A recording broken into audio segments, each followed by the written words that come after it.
Efa betsaka raha niadalana vitanay teo imasinao kanefa zay matoky fa mbola velanao indray de ara-dalana aminao mandraky zay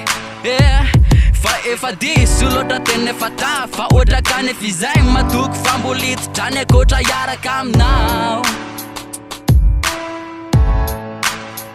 de ipetraky eo akaikinao indray itoetra hoe ho anilanao mandraky zay ka ara-dalana aminao mandritry ny androm-piainako ao de ipetraky eo akaikinao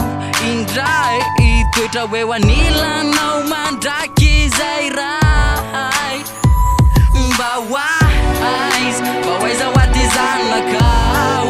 mengavy izay raha azo atao fa tena mila anao zay tsy mandery anao fa miady izay mba sitrakao mba hoaiza hoaty zanakao mengavy izay raha azo atao fa tena mila anao za tsy mandery anao fa miady izay mba sitrakao ray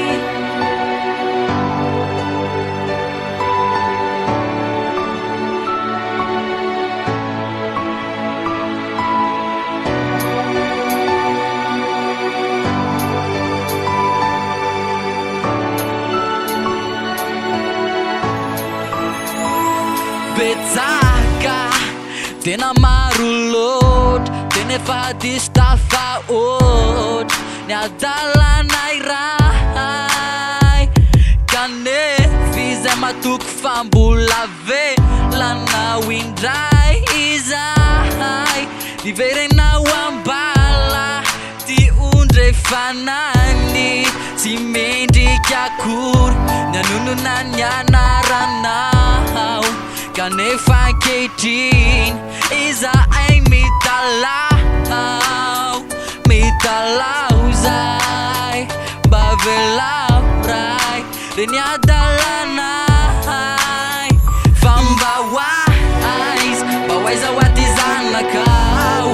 mengavy izay raha azo atao fa tena mila anao zay tsy mandery anao fa miady izay mba sitrakao mba hoaiza hoaty zanakao mengavy izay raha azo atao fa tena mila anao za tsy mandery